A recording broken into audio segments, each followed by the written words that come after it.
নতুন রাজনৈতিক দল গঠনের ঘোষণা দিয়েছেন বর্তমান বিশ্বের অন্যতম শীর্ষ ধনকুবের ইলন মাস্ক। সাবেক ঘনিষ্ঠ মিত্র ইলন মাস্কের নতুন রাজনৈতিক দল গঠনের পরিকল্পনার তীব্র সমালোচনা করেছেন মার্কিন প্রেসিডেন্ট ডোনাল্ড ট্রাম্প। মাস্কের এই দলের নাম আমেরিকা পার্টি। তার নতুন এই দল গঠনের পদক্ষেপকে হাস্যকর বলে আখ্যায়িত করেছেন মার্কিন প্রেসিডেন্ট ডোনাল্ড ট্রাম্প।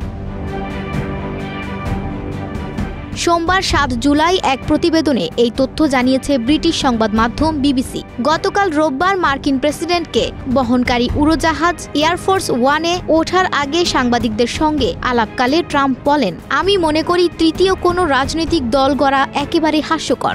ট্রাম্প বলেন, এখন পর্যন্ত যুক্তরাষ্ট্রে দ্বিদলীয় রাজনীতিই চলে আসছে, আর তার মনে হয় তৃতীয় কোনো দল তৈরি করলে তা শুধু বিভ্রান্তি বাড়াবে। নতুন রাজনৈতিক দল গড়ার বিষয়ে মাস্ক কয়েক সপ্তাহ ধরে ইঙ্গিত দিচ্ছিলেন। অবশেষে গত সপ্তাহান্তে এক্সে দেওয়া পোস্টে মাস্ক ঘোষণা দেন তিনি রিপাবলিক ও ডেমোক্রেট দলের প্রতিদ্বন্দ্বী হিসেবে আমেরিকা পার্টি গঠন করেছেন। ট্রাম্প ও মাস্ক একসময় ঘনিষ্ঠ মিত্র ছিলেন। ২০২৪ সালের মার্কিন প্রেসিডেন্ট নির্বাচনে ট্রাম্পকে জয়ী হতে সহায়তা করেন মাস্ক। তিনি ট্রাম্পের নির্বাচনী প্রচার কাজে বড় অঙ্কের অনুদান দেন। রোববার ট্রাম্প তার নিজস্ব প্ল্যাটফর্ম ট্রুথ সোশ্যালে মাস্কের সমালোচনা করে লেখেন, দুঃখজনকভাবে ইলন মাস্ক এখন যেন রেল লাইনের বাইরে চলে যাওয়া একটি ট্রেন দুর্ঘটনার মতো পুরোপুরি নিয়ন্ত্রণ হারিয়ে ফেলেছেন।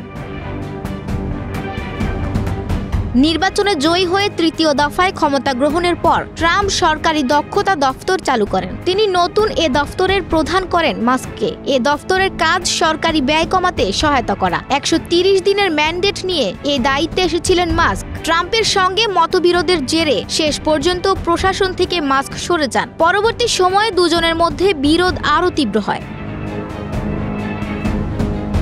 ট্রাম্পের সাথে বিরোধের মধ্যে যুক্তরাষ্ট্রের নতুন রাজনৈতিক দল দরকার কিনা এমন একটি জরিপও চালান মাস্ক। এক্সে চালানো ওই জরিপে প্রায় ১২ লাখ ভোট পড়ে, যার ২/৩ নতুন দল চেয়েছে বলে জানান তিনি।